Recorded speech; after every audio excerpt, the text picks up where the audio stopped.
Hello, আসসালামু আলাইকুম। সবাই কেমন আছেন আপনারা? আশা করি আপনারা সবাই অনেক ভালো আছেন। আমার চ্যানেলটি ভালো লাগলে প্লিজ সবাই সাবস্ক্রাইব করে দিন। আমি আজকে করব পাস্তা দিয়ে নুডলস, একটি খাবার। এই খাবারটি এত সুস্বাদু, অনেক মজাদার একটি খাবার। তো আমি এখানে পাস্তা ও নুডলসগুলোকে সেদ্ধ করে নিয়েছি।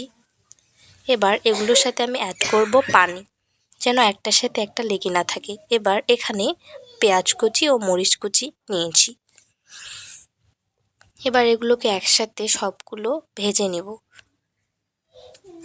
ভাজা হয়ে গেলে এর সাথে আমি অ্যাড করব একটি ডিম, আপনারা পরিমাণ মতো নিতে পারেন। এবার ডিমটিকে ফেটে দিয়ে দিয়েছি।